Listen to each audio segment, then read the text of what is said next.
question about Goldman Sachs now shorting the dollar.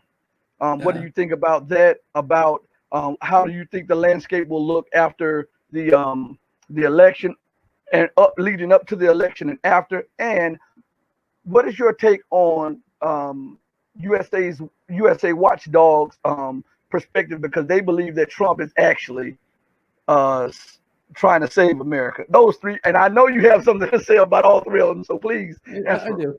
Well, we'll start off with USA Watchdog. Greg Hunter is delusional. We do not talk anymore. And that the reason is he's lost.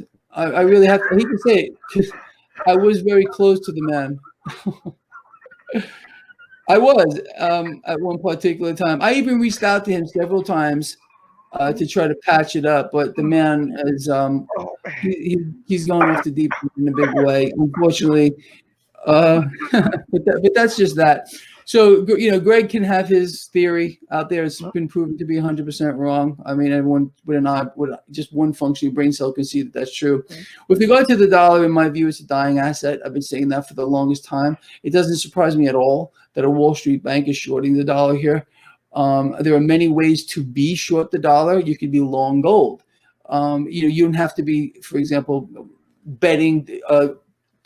Buying puts against the dollar. You could be holding gold. If you're holding gold, if you're holding silver, if you're holding platinum, palladium, or cryptocurrency, in my view, you are taking up a position against the dollar, which is a unit of debt. That's all it is. It's not a unit of wealth, it's a unit of debt. Not only is it a unit of debt, you don't even own them. The dollars that we have are owned by the Federal Reserve, and they're owed back to the Federal Reserve plus interest that they print out of thin air. I think it's pretty much common knowledge that we are, in fact, going to a completely digital dollar. There only exists 1.9 trillion actual printed dollars on Earth. The rest of it doesn't exist. It's not on the elemental chart. You can verify this just by going to the Federal Reserve's own website. How much currency is in circulation? It's about 1.9 trillion. So all the rest of it is just not there. So yeah, I think I've been trying to explain to people that they need to be their own central bank, bet against the debt forever, and that means holding a hard asset. So I've been net short the dollar for a very, very long time. It's about time that a major Wall Street bank is saying, hey, people should be short the dollar. Well, again, think of it this way. If you're holding metals, you're short the dollar. You're betting against the debt. It's going to implode. They're going to expand it on an unprecedented scale. Let's talk about that real quick, going back to some of those questions that you asked me months ago. I said on my show, a lot of people got triggered. I said, the market is pricing in a Biden win, and it's going to continue higher.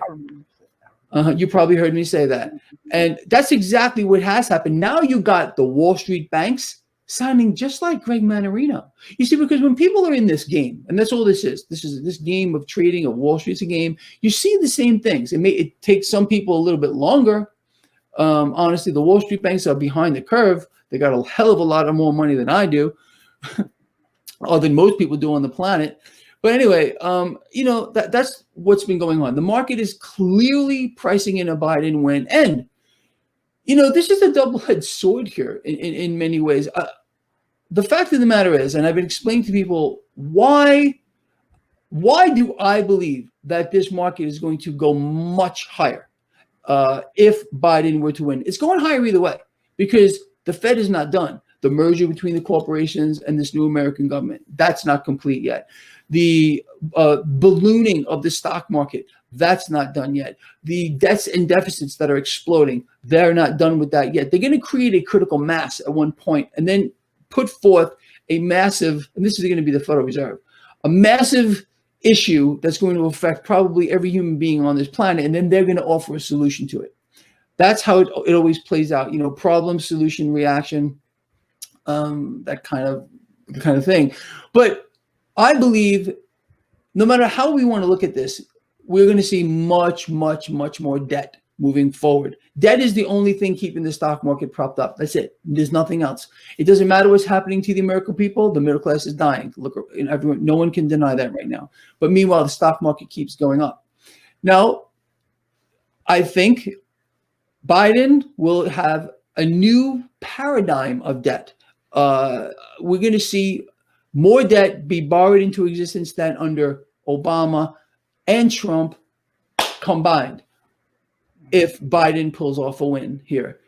We're going to see something similar if Trump wins as well, but not to the same degree because of the philosophy of the Democrats and the Republicans. But I think what we potentially could see here is more of that cash instead of going into corporate hands. It will make its way into the average person's hands underneath a Biden presidency. Either way, it's just more debt. Either way, it's allowing the Federal Reserve to go up that pyramid. That's their end game since 1913, to do what they're doing now, be the lender and buyer of last resort. That's how I see it playing out. At this point, at least, it does look like Biden is going to win here. I guess this can change over the next few weeks. How am I going to play it? Well, like I said in one of my recent videos, no matter who wins here, and I frankly don't care anymore. I've lost the ability to. I don't care who wins. It doesn't matter to me anymore. It doesn't. I feel like our country is lost, and we would need a real hero to turn this around. Someone with the guts to say enough is enough. Someone who had the guts to say to stop the Federal Reserve from doing what they're doing. So they want to finish their plan to own it all. And how they're doing that is, again, just buying everything with dollars they create out of thin air.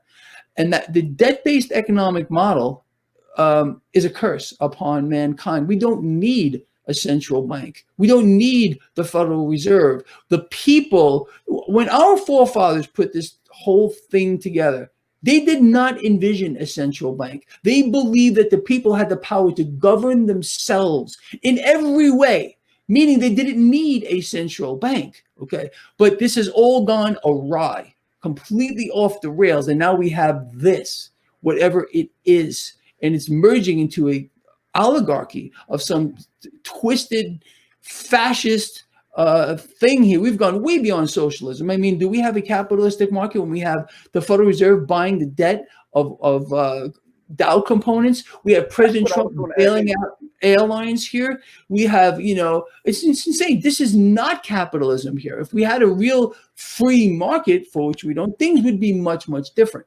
But the fact is they don't want a free market. The Fed is controlling everything. The Fed controls everything because they control the mode of transaction. So they're running the entire show. Our politicians are puppets, all of them. So like I was going back to what I said, we need a hero.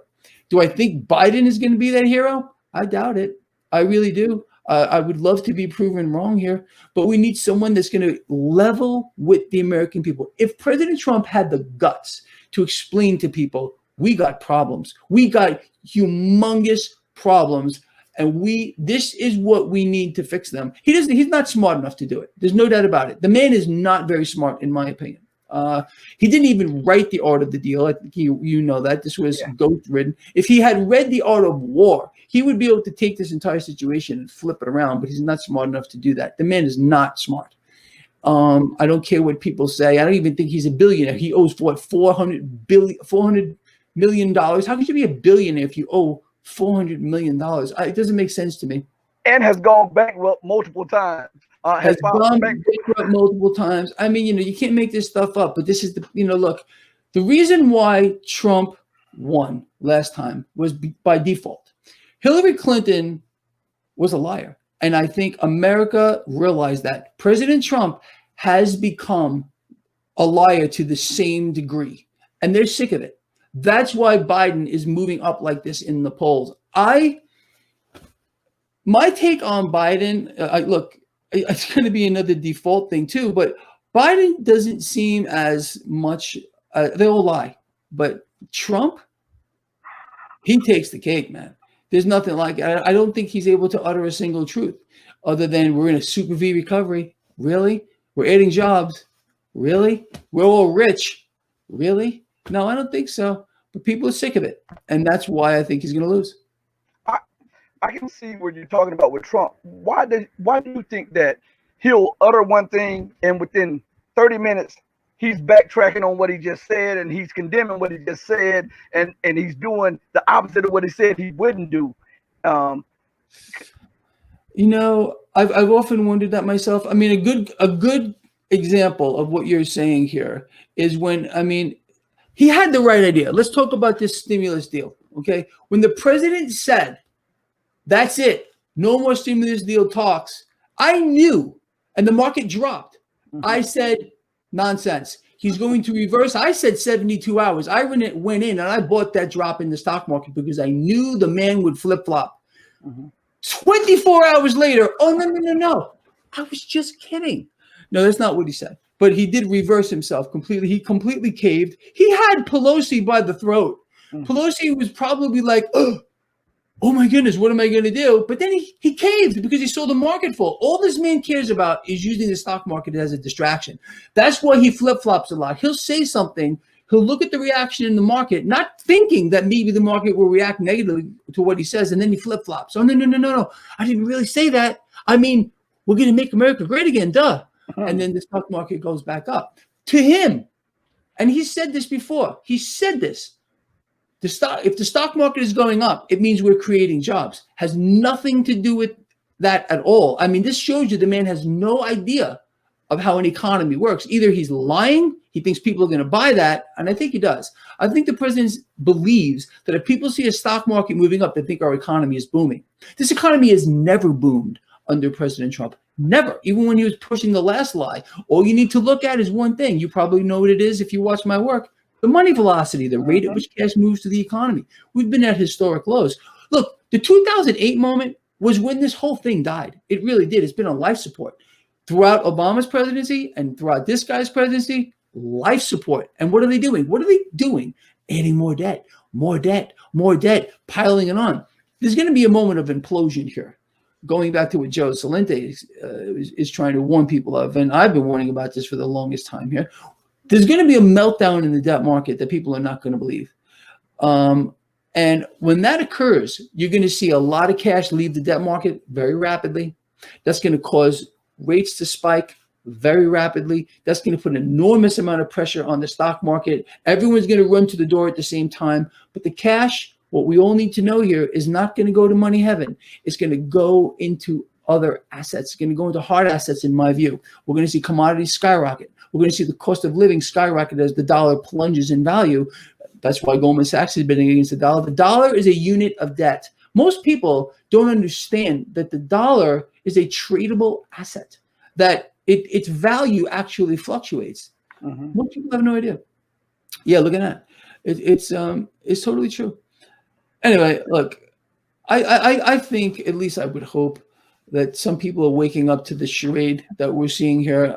Again, I've kind of lost a lot of hope because but at the same time, I've heard from a lot of people. I mean, look, my channel's pretty big, but there's not enough people. There's not enough of us who have an understanding of this to change the trajectory of the way things are. People just sit there now. They're like sheep. They've been dumbed down to the point where they can't walk and chew gum at the same time. And that's all by design too. They're struggling to get by. This is why, again, the Congress can't get anything done. Do we think this is really by accident? No. They want to hang that carrot in front of your face. They want to create more anxiety, more stress. So you can't think. All you want to do is grasp at straws, trying to figure out how you're going to survive, not paying attention to what's going on. It's always the same story. Isn't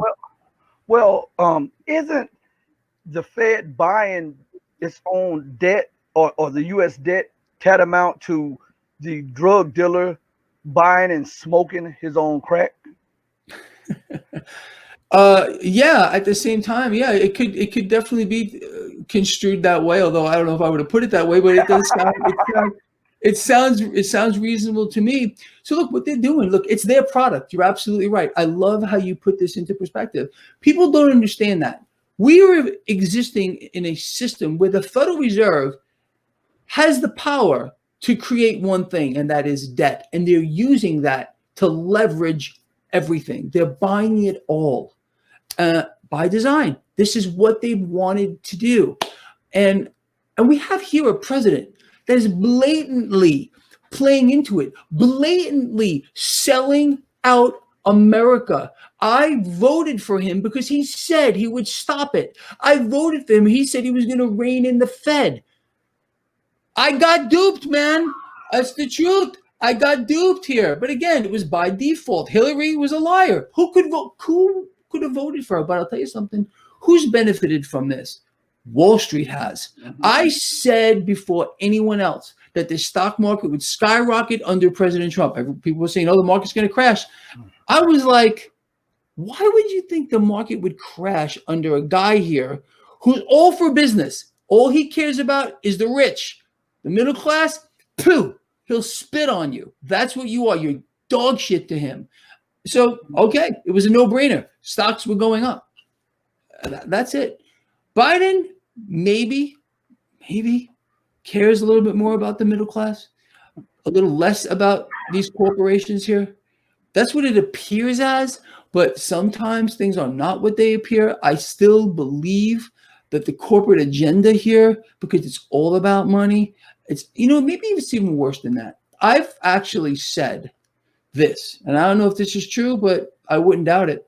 When a president is elected, they have a lot of ideals, okay? And then they're sat down and they're told how it really works. They say, no. They show you the Kennedy assassination a few times. Maybe they threaten your family a few times. Going back to President Obama, that man had charisma. There's no doubt about it. I believed a lot of the stuff he was talking about during the campaign. And a lot, obviously, he was handed a pretty bad, an abysmal. There was economy in free fall at that particular time, almost like Biden will be handed an economy in free fall as well. And I think he did a lot. I think President Obama did things that he felt like he had to do with regard to get the economy back on track. And he did to a certain degree. There's no doubt about it. But it just kind of topped out, and there was no getting out of the mess that was created, I think, for him. And we're seeing some of that right now too. It never ended. The whole economic meltdown of 2008, we're really seeing a second wave of this here, because all we did was add debt. We didn't fix anything. Nothing got really fixed. All we did was add more debt to the situation. And it's continuing today. And I just can't figure out a way they can stop it. I can't imagine that Biden will stop it. I think we're going to see parabolic debt under Biden. And then, hoping we're going to be able to grow out of it. I don't think so. I don't think there's not enough money on earth, derivatives and or otherwise. But it's designed that way. The system is designed to implode. They're going to implode the current system and put forth a new system. That's the only thing they can possibly do. It will not be commodity backed, because that would take power away from the central banks. The central banks have started wars, continue to fight wars just to keep the system alive. The petrodollar is a good example of how that works. The fiat monetary system, it's crazy. But a new system has to be instituted in order for this whole thing to change. And unfortunately, transacting or transmission, what's the word I'm looking for? Transition, from one to another is going to be very volatile. And again, as the debt-based economic model, I think, evolves into something else, it's going to cause a lot of heartache for a lot of people. And we're seeing it now. We're seeing the current system die, really, is what we're seeing. So with all of this going on, I'm positioned in gold, I'm positioned in silver. I have a few real estate investments. Someone asked me when I ever talk to you to ask them about copper, because some people say you can invest in copper. What is your position on that? Copper is a good metal to invest in if you really believe that we're going to have some type of an economic boom. It's used in building, obviously, creating things, wire, and so I without a real economic boom, I don't think I would be I don't own any copper. Okay. I don't know if I don't own any copper at all. I've thought about it, but in order for me to invest in copper, I would need to see real change in the economy, and we are so far from that. So I, at this particular point, would probably not want to hold copper. I think because it's ridiculously cheap right now, people should be holding silver.